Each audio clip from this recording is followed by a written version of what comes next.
LinkedIn News. Hey, everybody. This week, I'm so excited to share a little guest hosting stint I did on my friend and colleague, Jessi Hempel's podcast, Hello Monday. Now, the reason I was in the Hello Monday host chair was because Jessi was the guest. We got to sit down to talk about her fantastic new memoir, The Family Outing. Now, if you know me and this show, you know I read a lot. This was one of my favorite books of the year. I absolutely devoured it. So enjoy our conversation and get yourself a copy of Jessi's book, The Family Outing. It's out now. From the news team at LinkedIn, I'm Jessi Hempel, and this is Hello Monday. In March of 2020, when quarantine descended, I was living in Brooklyn, New York, with my wife, Frances, and our baby. We packed up our car and drove 18 hours south to her parents' home in Mississippi, where we took up residence in an upstairs bedroom. For those first couple weeks, I was really social. Zoom cocktail hours and Zoom yoga. But as I grew more depressed, tired, all that socializing went away. The only people I talked to every day were my family. My mom, my dad, my sister Katya, and my brother Evan. Quarantining in 5 different homes in 4 different states. Really, I think we talked every single day. This closeness isn't something I would have anticipated for most of my life.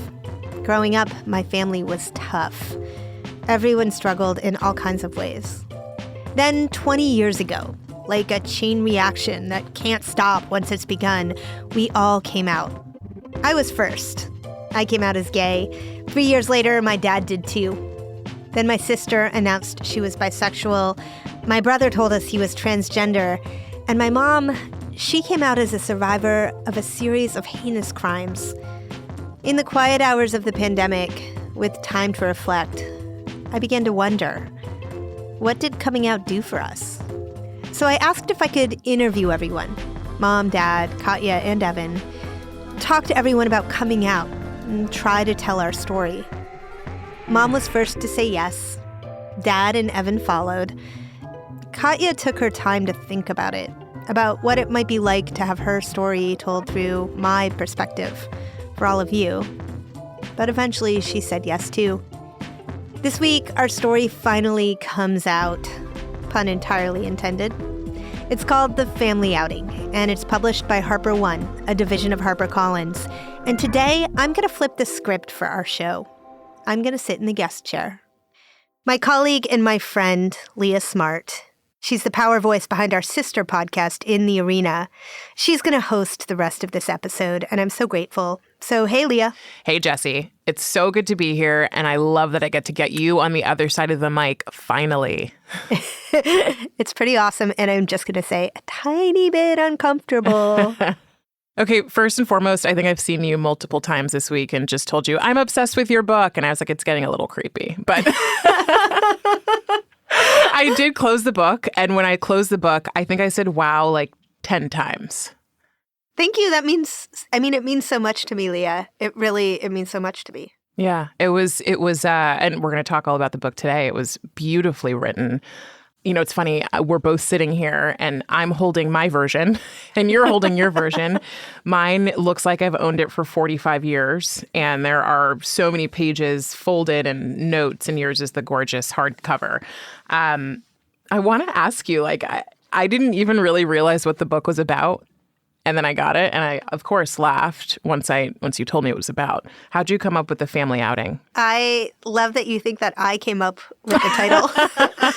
No, this book told me what it was, and I mean that. It kind of came out in full form, starting with the title. I have this really wonderful commercial literary agent, and I depend on her. And truthfully, I'm a little scared of her because when she rolls up her sleeves, you just kind of have to get out of her way. And she has a golden gut. And she was the one who, the first time I went to talk to her, I really wanted to write a book about tech. It is not an exaggeration to say that I love thinking and talking about tech and humanity and the way the two play together. And I went on and on about all of my ideas, and I sat back and she said, I think you should write a story about your family, and I think it should be called The Family Outing. And I said, well, that wasn't on my list. I think that sounds terrifying to write a memoir. No one wants to know that much about my family anyways. It was probably 4 years ago now, Leah. But here we are. Here we are. This is the second time you and I have sat down together and I've interviewed you. And the last interview was 2 years ago, almost to the date. And you had just started writing your book in June. And so you were talking about how you had just started this project of writing this book that was a memoir. And I've sort of been able to follow you through this process of doing what every writer wants to do, which is go away to the middle of nowhere and hope that you get your book written and it just comes out. And then you have this romantic night by the fire where you feel like you've completed it, which we all know none of this is true. But you've been through the multiple iterations of writing your book, of editing your book, of going through this process. As a writer, writing your first book and having it be a memoir that is not connected to what you said you focus on, tech and humanity. What's that like? I want to go back and say that writing to me is like bricklaying in that it is work.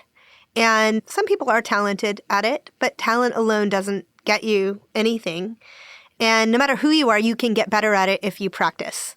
And you can't shortchange it.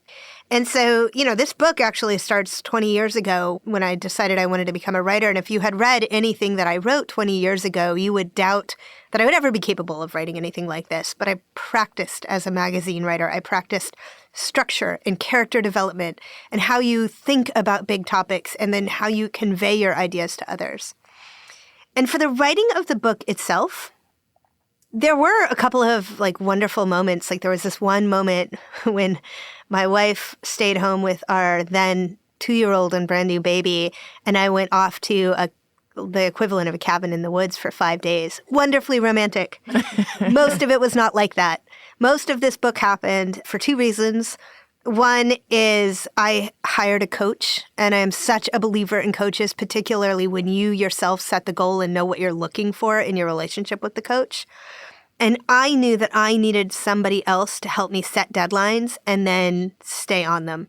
And then the second thing that made this book turn from an idea in my head into the thing that you are holding right now is that I just put the time against it. I woke up every morning at 5 and I wrote from 5 to 7. I did that 5 days a week and I didn't miss it. And just sitting down at the table and putting the time against it with somebody else who's giving you light direction as to what to produce, that's 85% of the battle of writing a book. So let's talk about the book. When I finished, I started writing down the emergent themes. And as you know, because you've known me, I am deeply connected to how we become more authentic versions of ourselves. I love story. And I was kind of struck in a way by something subtle that was in your book, which was the amount of times you noted that as you were interviewing every member of your family who were recounting their own stories of essentially the same situation, and then you recounted your own, you over and over again said, I could be wrong. And there was something so powerful about allowing your own fallibility while you're also exposing that 5 different people are 5 different narrators of the same story. And I'm just curious, was that obvious to you that would happen when you started this project? Was it obvious that there would be different things that came out that you had no idea about and that you could even doubt yourself in what you remembered? What I tried to do with this book is not simply to recount my story of growing up in this family, but to aspire at least to recount this family story, to come up with one cohesive narrative that somehow represented everybody's thoughts and opinions.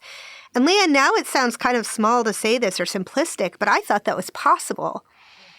And of course that's not possible because we all grew up with 5 different perspectives and points of view on the world and 5 different sets of biases and 5 different personalities and at 5 different moments in the same family.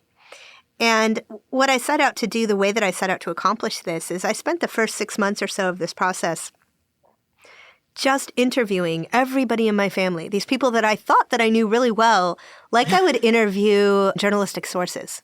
Just open-ended questions, often questions that I figured that I knew the answer to, but I didn't know the answer at all. And what I learned when I asked an open-ended question and then truly shut up and just listened for an hour, 2 hours, is how many times I was actually wrong about things that I had taken for granted, had thought forever about. One very small example of that is a road trip that I took with my sister. Now, I'm the oldest. And if you are an oldest child listening, you might have some ideas then about what that means about my personality, and you're right about all those ideas. And my sister, she's a middle child, and we were very close, but also it was a fraught relationship, lots of turbulence, lots of fights, lots of both of us wanting to be right about things. And we planned this road trip, and the night before this road trip across the country, I was about 24 and she was about 20, we had this huge fight. I didn't remember what the fight was about. I didn't think it was important. And I wanted to tell the story of this road trip, so I get on the phone with my sister, Katya, and I ask her to tell me everything she remembers. And by the way, it was great fun, this road trip. We really had a very good time. We learned a lot about each other. And I thought about all the things that we had done. We had visited my friend so-and-so. We had gone to this place I'd wanted to go. We had climbed this mountain I wanted to climb. And then I asked her, do you remember what that fight was about? I don't even remember it. You probably don't even remember it. And she was like, oh, no, I remember it. And it became clear to me that she had actually been holding the source of that anger for the past 2 decades. Yeah, it was burned in her brain. Yeah, she knew it. She knew right from the beginning we were having that fight. And the fight, of course, was over the fact that I had created the entire itinerary. I decided what we were going to do and where we were going to go and how we were going to do it. And by the way, it was a great trip, and I knew it because I had decided it. And it was in that moment that I realized I had never actually let her express herself or share her opinion on the road trip, but then also otherwise. And that was a confusing thing to figure out how to let the reader see me change my perspective on that in real time, which I tried to do. What struck me, and I wrote, whoa, in the book, was at the end of that chapter, as you close out this amazing road trip that you two have together, she says to you, it was a conversation in which I was asking myself, looking back now, would I be able to be in relationship with you and still be me? And that just really, that touched me when I think about authenticity, about how we become ourselves. So much of what we do and what we don't do is because of expectations. And you recently said, in writing the story, I shifted my own definition of what it means to come out of a closet. I'd thought of this only in relationship to my sexuality, coming out as a gay woman. But the more I listened to my family members tell me their own stories, the more I began to understand that we are all born into a set of expectations about who we will become. We all must contend with the ways in which these expectations run counter to our most authentic selves. Coming out is the process of letting go of those expectations. Talk to me about that. I thought so much about what it means to come out, right? And coming out, there's a relational aspect to it. That phrase you wrote about that my sister, her question, can I know you and also be me? In some ways, I think all people ask that of their family members constantly in little and big ways, that it's the animating question to family systems. How do I find my way to that? And there's something about what it means to come out that allows us to begin to answer that question. Coming out narrowly, coming out of the closet, waving the flag, 4 out of the 5 of us, fully came out as LGBTQIA plus people. But when you think about it, what that means is that we found a way to say, hey, you thought this thing was true about me, and you always treated me as if that was true. And I'm here to tell you definitively, that thing isn't true about me. I am not a straight woman. I do not want to marry a man. This other thing is more true about me right now. And that is that I am right now a queer woman, and that I think about my life this way. But you can apply that so far beyond what it means to be queer, because I think for all of us, we are born into families who have dreams and ideas about who we will be, religious communities perhaps, society, culture, all of these narratives and ideas about who we hopefully will become. And I think if you really push people to question where their narrative and ideas come from, often, at least in North America, they'll come back to this idea well, what I really want for my daughter is to be happy, right? But here's how I think about happiness based on how I was raised and what I know about the world. I know what will make her happy. Yeah, Yeah. Control. Yeah. I know what will make my little sister happy. Mm-hmm. And then the beauty in coming out is that moment where you say definitively, no, those things, they don't fit me. This identity fits me more. And by the way, I also have come to realize that coming out is not a static thing. It's not that moment in the backseat of the car where you say, Mom, Dad, I think I could be maybe a lesbian. It's not that moment, right? Coming out is a process of living. It's the way you live your life. And at just the moment where you think you've stumbled upon it and you're like, no, this is who I am, you find new things about yourself, new ways to express yourself that cause you to continue to be in conversation with yourself and others about who you are becoming. And that, I think, is what it means to live authentically. Wow. So a process of living. I haven't heard it said that way, and I really appreciate that. As you're talking about coming out, and, the story, like you said, is about 4 of your family members fully coming out, your brother Evan coming out as trans, and the story of him and his children was incredible. I mean, everyone's story, as you close the book and start to just reflect on the process your family had to go through to get to where you are, which, by the way, I loved. You didn't end it with like, this is a happy ending, we put a bow on it. We're still in process. But one thing I did note was 2 of the moments you share about coming out was first your moment, which is you in the back of a car telling your parents, I'm pretty sure I'm gay. And your mom starts to cry. Your dad just stares ahead and continues driving. And later tells you, he thought he was once gay as well. And you said, well, what'd you do? And he said, I married your mom. And then the point when Evan calls you and comes out as trans, it was the way you wrote it was like fast, almost uneventful in the moment that it happened. And even as you describe it, it sounds simple. And yet, of course, we know these moments aren't simple. So for people who might be listening today who are feeling like they do have a process or an area in their life, whatever it is, in which they need to come out, what does it take for us to do that? That is the best question. First of all, it takes such a high degree of self-compassion. Not everybody should come out. Not everybody can come out about whatever it is that you need to come out about. And sometimes coming out is a slow process, right?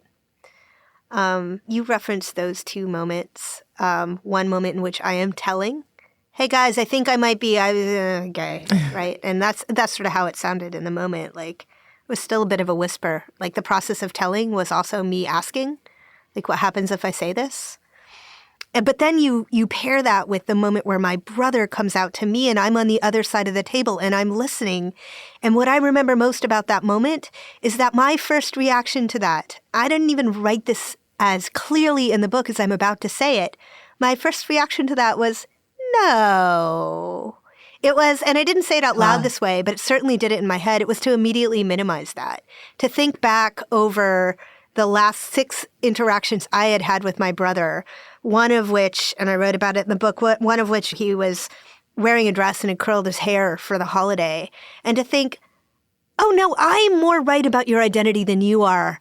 I can't tolerate the question, right? And,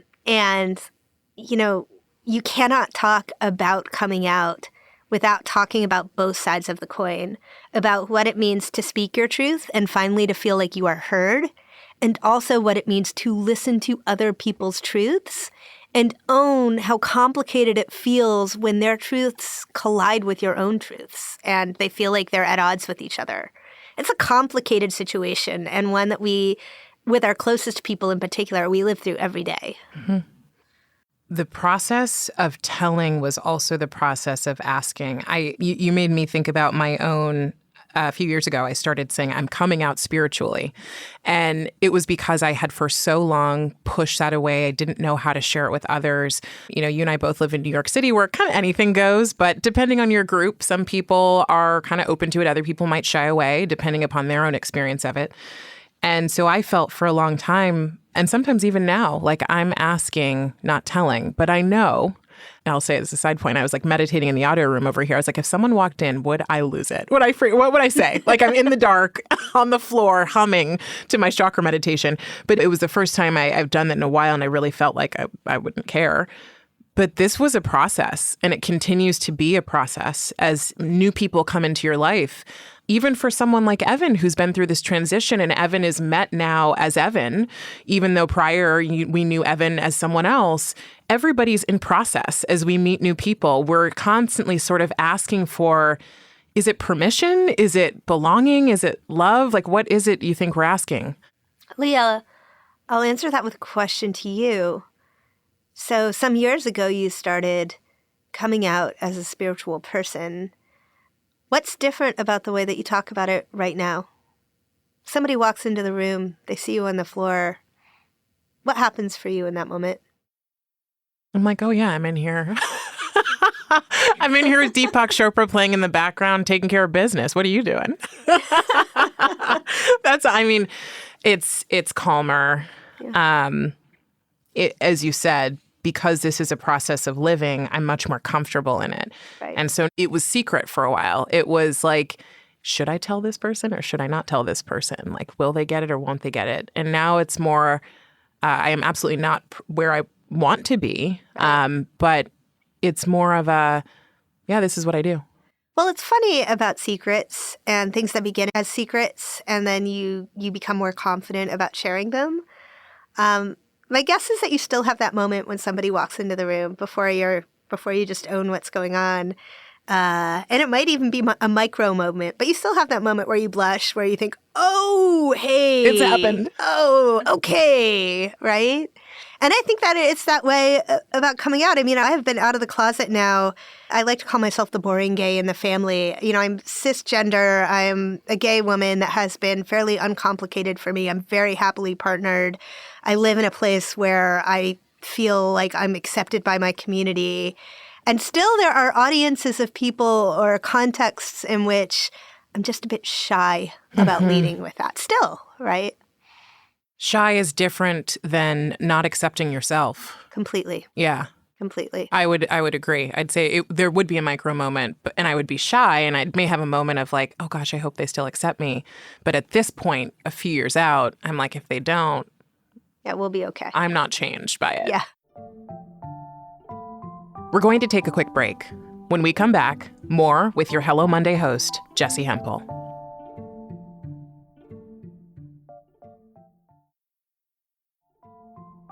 And we're back. I'm Leah Smart, host of In the Arena and guest host of this episode of the Hello Monday podcast. And I'm joined today by the one and only Jessi Hempel. Hello. So we are deep in conversation about Jessi's experience coming out and her brand new memoir, The Family Outing, which was fantastic. So let's jump back in. I want to talk about you because I know you don't get on the other side of the mic often.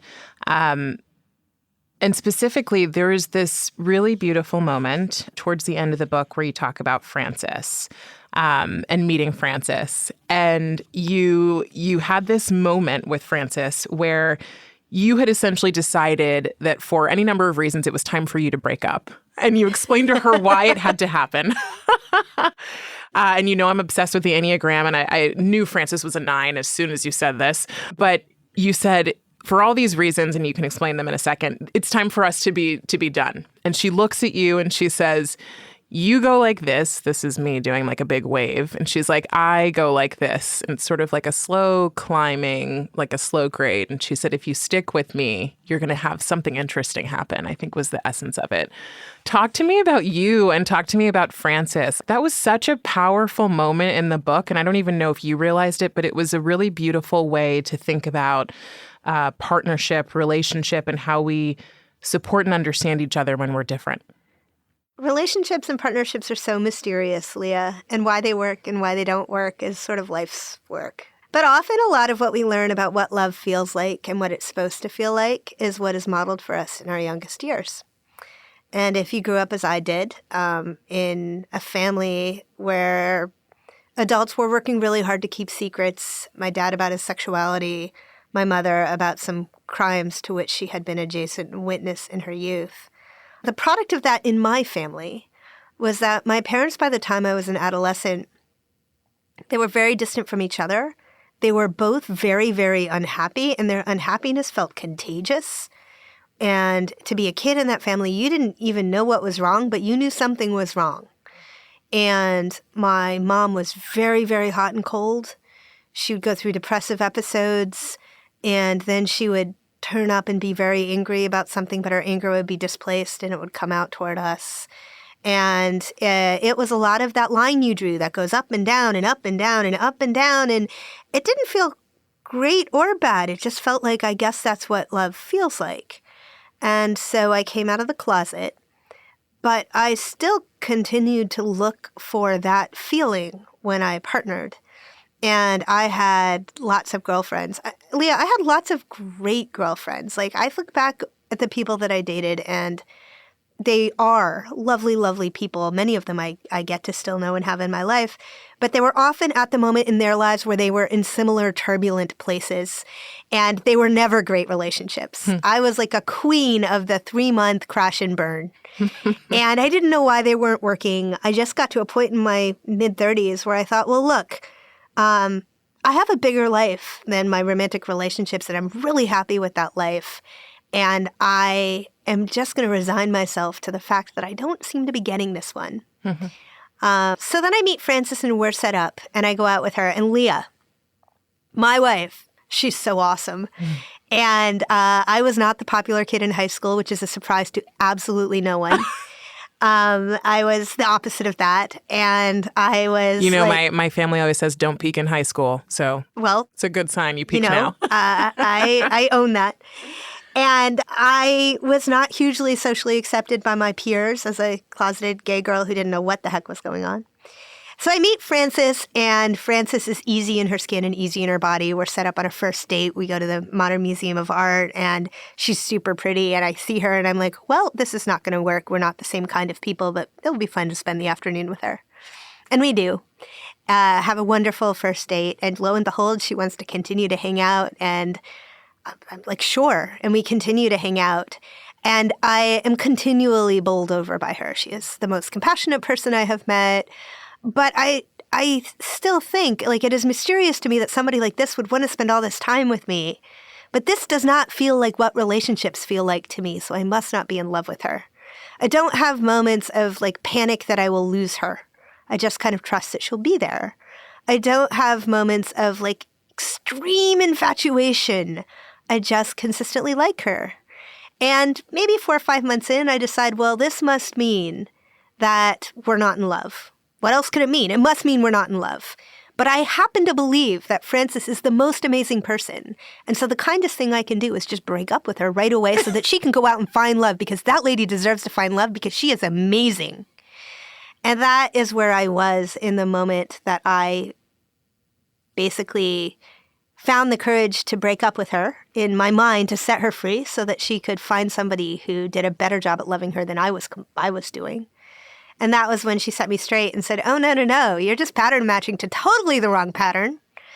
And I never even thought to break up with her again because it just made so much intellectual sense. The pattern matching, we don't have to get too deep into that, but wow, that is so real.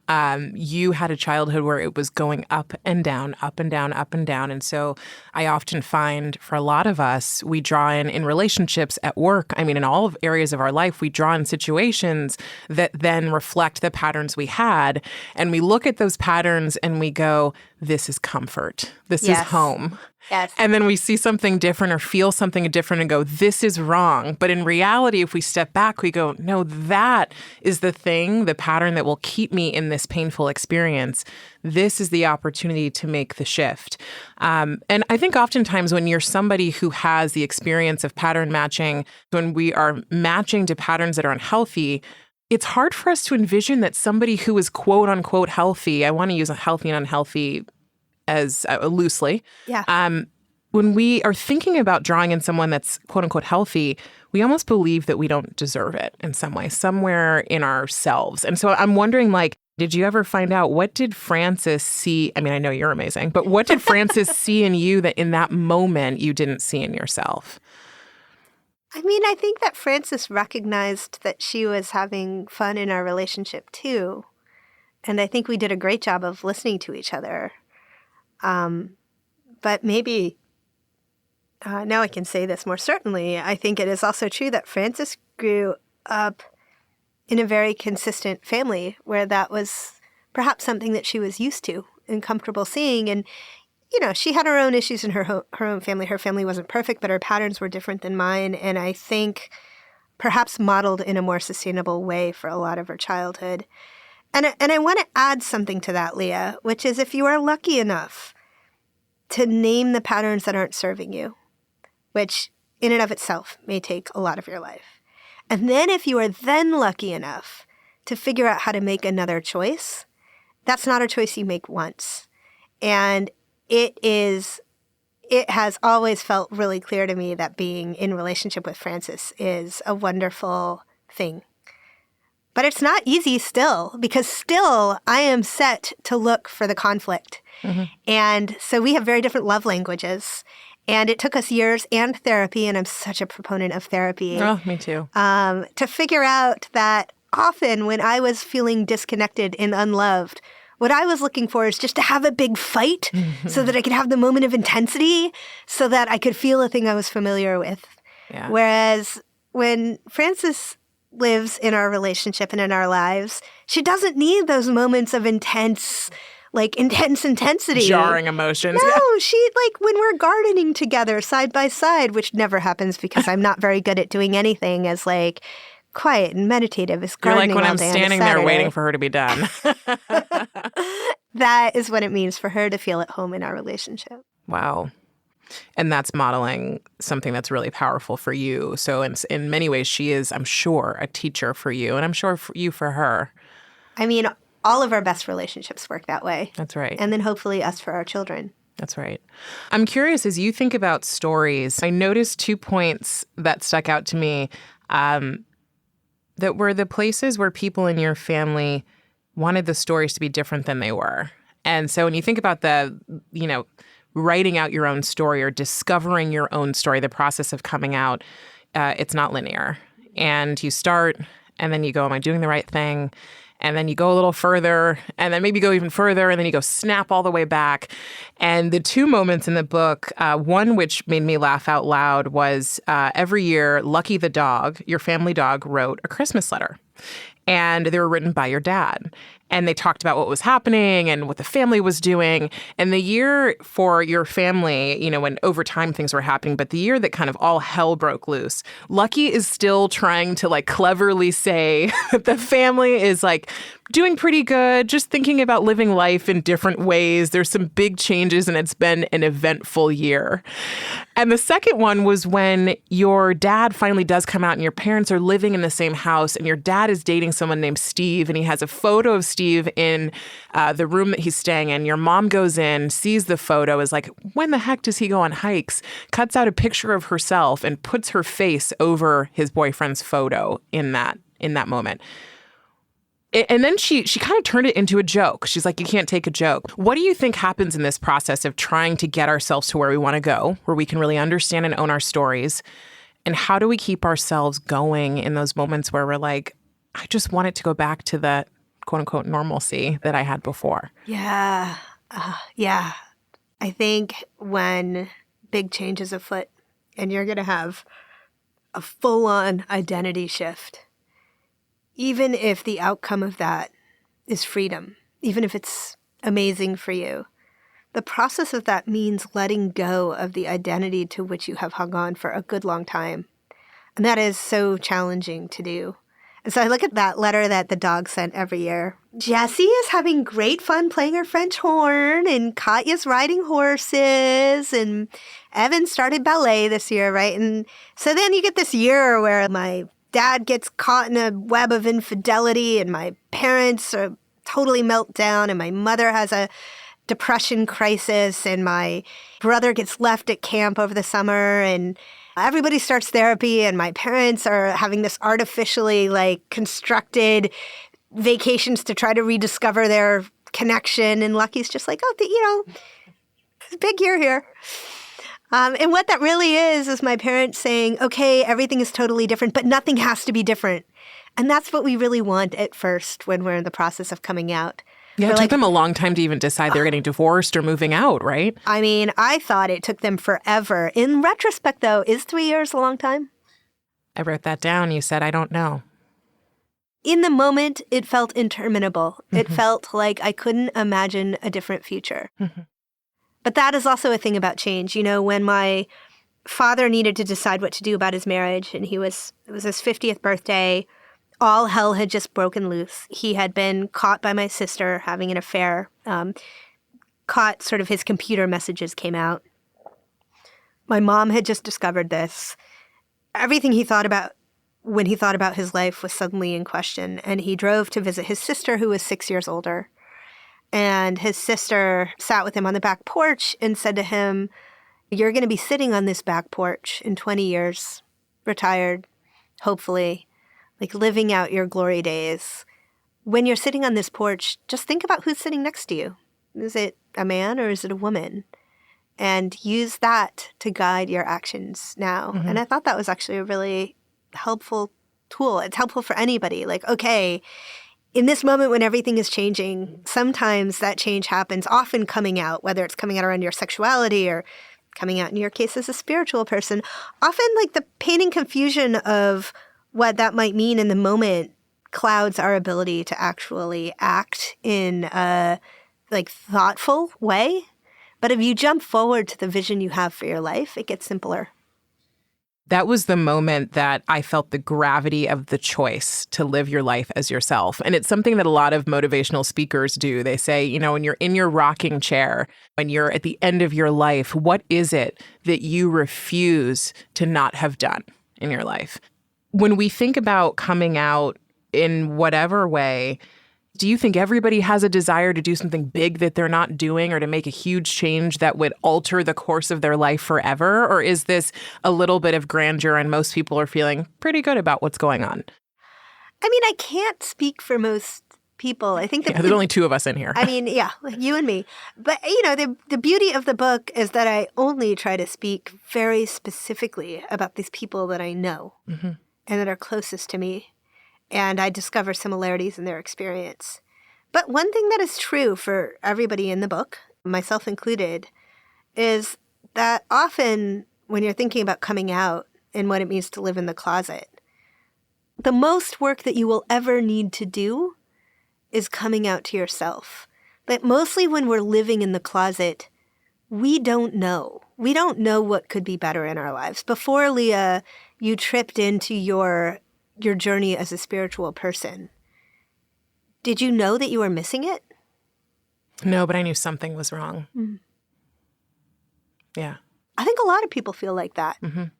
I think a lot of people feel like there's a thing. There's a thing. I don't know what the thing is.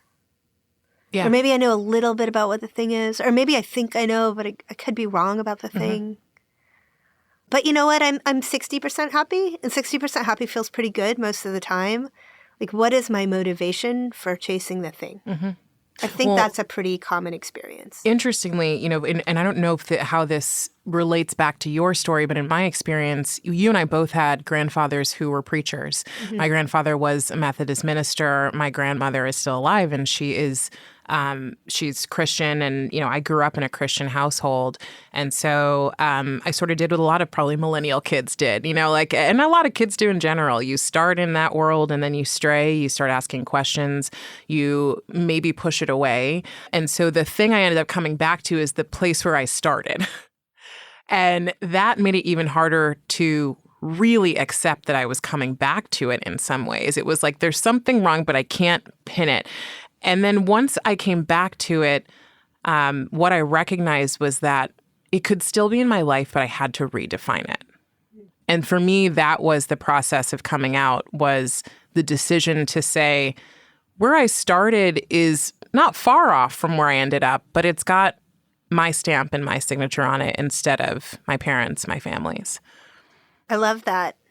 I grew up very religious, also baptized Methodist ministers, my grandfather. Church was very important to my family growing up and was a huge part of the structure of my days and weeks. I left that when my family had its massive coming out, but remained spiritual and searching in many ways. And at some point in my early 20s, it's not in the book, but I went to India and I went to a 2-week program with the Dalai Lama. And we had a moment where, I got to ask a question. And I remember that my question was something along the lines of, I mean, I'm embarrassed to tell you because it's like the exact question that a 22-year-old kid from outside Boston would ask, right? In India with the Dalai yeah, Lama. Exactly. Should I be Buddhist? And the Dalai Lama starts laughing. And he's like, what were you born? And I was like, I am a Methodist. And he said, be that. And I was like, what? And he was like, just be that. And he then made some metaphor about the grocery store, and we think we can just go shopping through the aisles and just choose one and put it in our basket and go out. And, if you've ever heard from or talked to the Dalai Lama, or, he sometimes he rambles and laughs in ways that feel kind of confusing. But, what it all comes back to is, you are asking the wrong question, kid. Mm-hmm. The focus is not on the definition. The focus is on the process. What does it mean for you to be in pursuit of truth? Mm-hmm. Call it Buddhism. Call it Methodist. Be in search of truth. Be in search of truth. Finishing this book, you closing it up, you now holding the hard copy. What do you know is true now? And I think of this as, for someone who's writing a memoir, does anything change later? Do you expect there to be a truth that comes out in 3 years? It's like, oh, the family outing is now, debunked. Time to write a family outing part 2. Wouldn't that be funny if I just realized in the next 5 years that I was wrong about everything I wrote? The beauty of this book is that it happened mostly during the pandemic, which was a very quiet time in my life. I couldn't write it again in this way. But no, I mean, these are the things I've figured out along the way as I've tried to figure out what it means to be human. That's really what this book is. And I presume I will continue to figure out more things. And I found a joy in writing about it that I never expected. But this book feels done to me. If I were to sit down and write the same book with the same title today, 2 years after our conversation about me starting it, probably be a different book. Mm-hmm. This chapter is complete. Yes. I saw you a few days ago, and I told you I love the book, and you said, honestly, I think I channeled this. And I was like, yeah, you clearly did. Was this book cathartic for you? I ask this because I'm curious when there's only a couple books that I've closed in my life and gone, wow, wow, wow, or gone, yep. And you wrote it, so you probably won't have the same experience. But when you finished writing it, what was clear for you about your search for truth? That I had permission to be in it. That when you come out in front of your closest family and strangers and that weird middle tier of people but not quite well enough that you would ever in person tell them all the things that you're about to tell them in a book. But you get their Lucky the Dog Christmas card. Yep. That you somehow have given yourself permission to be in pursuit. And it is a weird thing. My wife is reading the book right now. God bless her. She read the chapters as I went, but she read them, of course, all out of order, had lots of feedback, kept up on everything. But then hadn't had the experience of just starting at the beginning and reading the book. And so every night when we go to bed, I look over and there she is reading the book. And it's the strangest feeling. It is the strangest feeling to watch her absorb the narrative of our shared life together. And at least so far, she feels like it's mostly right as far as she can remember. So there's that. You did a beautiful job of holding everybody's narratives. And again, as we started, allowing fallibility in your own narrative so that there's space for other truths to emerge. You have permission to be in it. Others have permission to also be in it. And the truth changes because we are often unreliable narrators, as they say. Oh, we are. We are. And, there's a whole generation of kids coming. I'm glad this book came right now because they're really little, right? They are... there are 6 grandkids between me and my 2 siblings. They are ages 6, 5, 3, 2, 2, and 1. And they will have their own ideas about how you live life. And it's my greatest hope, honestly, that we evolve so much as humanity that they read this in 20 years and think of me as small-minded. Think, oh, how little she understood about what it means to live authentically. Now we understand so much more. For anyone who picks this book up today or have someone buy it for them with an inkling that they could use it for whatever reason, what do you hope for those people who read and hear your book? I hope they see their own experience somehow reflected in it, and that it becomes a proof point for the fact that when you do the work of self-exploration, there is freedom on the other side of it. That there's joy that you cannot expect, but you can trust that it is ahead. I love that. I grabbed this quote, I believe this is also from your book, that says, "After things fall apart, there's freedom. All of the expectations that have constrained us have been demolished." And there was something else that you said that I think is really apt for your book, for the fact that you're about to go out into the world and share this so bravely, and that your family has said, yes, you can take our stories, and you've written our stories in a way that we're okay with you putting them out into the world, which is that you said you can be good to others without betraying yourself. And I think that honestly was one of the most salient points for me, because as we go through this process of coming out, we play a vital role in everyone else's experience of coming out too.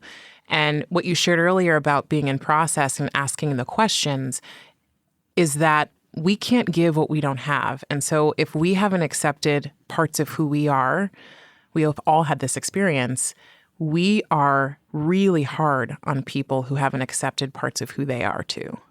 And so that to me was one of the most powerful things, is to be able to sit and say, I've gone through the process of understanding myself, of coming out to myself, of coming out to others, of being good to them in that process, of receiving their good, and now I'm complete.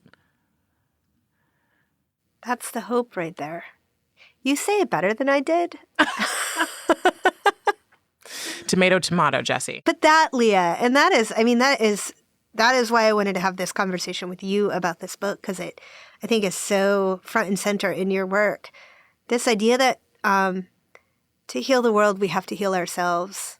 To be good to others and to build with others, we have to first be good to ourselves and find our broken spots and attend to them. That's the work. Mm-hmm. To look at our wounds. Mm-hmm. Yeah. And to have others witness our wounds, mm-hmm. which is the hardest part. All right, Jessi, I'm going to ask my final 3 questions. Better humans are? Better humans are continually engaged in the process of coming out and toward their most authentic selves. Wow. Did you memorize that before? I can't. It's channeled. Better work is? Better work is work that reflects my values and that I feel like I'm contributing broadly to others as I do. And a better world has? People who believe that repair is possible and that we can always be moving toward each other. Wow. That was Jessi Hempel, the host of this podcast. You can find her book, The Family Outing, wherever books are sold. And now it's time to join the community in conversation. What closet have you found yourself coming out of? What do you wonder about the process of coming out? Jessi and I will chat about it with you this Wednesday on Hello Monday Office Hours. You can find us on the LinkedIn news page at 3 p.m. Eastern. Or drop an email to hellomonday@linkedin.com and we'll send you the link. If you like this show, please follow and review it wherever you get your podcasts. And share it with a friend. Hello Monday is a production of LinkedIn News. Sarah Storm produces our show with mixing by Joe DeGiorgi. Florencia Iriando is head of original audio and video. Dave Pond is head of news production. Michaela Greer and Victoria Taylor accept us for all of who we are. Thanks to you both. Our music was composed just for us by the mysterious Breakmaster Cylinder. Dan Roth is the editor-in-chief of LinkedIn. And I'm Leah Smart, the host of In the Arena. Loved being here with you, Jessi, and talking about the book. It was an honor to be interviewed by you. And folks, y'all know that I am Jessi Hempel. We'll be back next Monday. Thanks for listening.